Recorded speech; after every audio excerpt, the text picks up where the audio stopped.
कि जैसे ही एम बना और पिछला सपोर्ट टूटा, वैसे ही नेगेटिव की पोजीशन बना लेनी चाहिए। वैसे ही शॉर्ट सेलर घुस जाते हैं स्टॉक में, उसको शॉर्ट शॉर्ट करके और नीचे लाने के लिए। अब हम एज अ वैल्यू इन्वेस्टर इस एम पैटर्न का कैसे फायदा उठा सकते हैं। हम किसी स्टॉक को खरीदते हैं ऑलरेडी इतने लो प्राइस में, और इतने लो प्राइस में चलते हुए वही स्टॉक अगर एम पैटर्न बना दे और आपको लगे ये तो अगले दिन और फॉल आएगा, तो शॉर्ट सेलर और घुसेंगे इसमें। तो ये होता है शॉर्ट सेलर्स के लिए ट्रैप।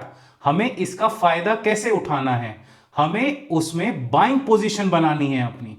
जिस स्टॉक में मैं इंटरेस्टेड होता हूं बाय करने के लिए, और वो जैसे ही एक एम पैटर्न बनाता है, फिर मैं उसके अगले दिन ही बाय ऑर्डर डाल देता हूं उसके न्यूनतम लेवल पर। जैसे ही ओपनिंग में नीचे खुले ना, तो मेरी बाइंग पोजीशन के ऑर्डर्स आ जाएं।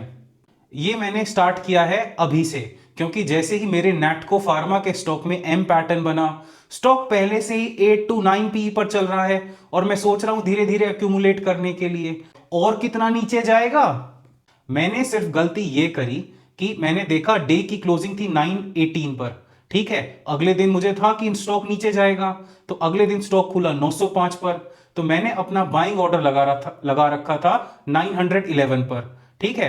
अगले दिन खुलते ही मुझे पहले 2 सेकंड में ही वो 911 का ऑर्डर ट्रिगर हो गया, और मुझे शायद 909 रुपए पे मिला शेयर, क्योंकि शेयर ऑलरेडी 905 पर खुला था, तो मेरे लिए तो बोनस हुआ।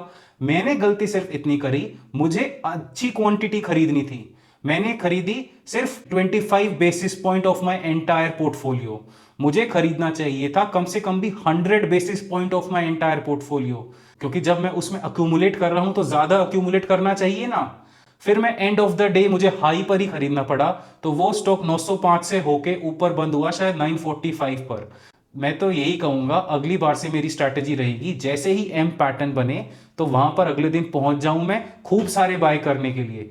मैं तो सिर्फ ये कहूंगा, ये जो फ्री फॉल के इंडिकेटर आते हैं ना ऑलरेडी ही लो प्राइस स्टॉक पर, ये शॉर्ट टर्म इडियट्स को फंसाने के लिए दिए जाते हैं, ताकि उनको शेक ऑफ करके असली रैली स्टार्ट करी जाए।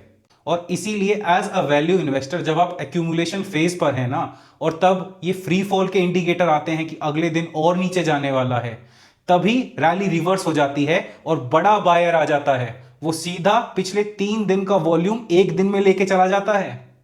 As a value investor you already have margin of safety, so stop getting scared and enter your positions. और ज्यादा बॉटम फिशिंग करने जाओगे, आपको मरियाना ट्रेंच तक स्टॉक नहीं लेके जाएगा, स्टॉक वहीं से रिवर्सल मार देगा और आपको एंट्री भी नहीं मिलेगी।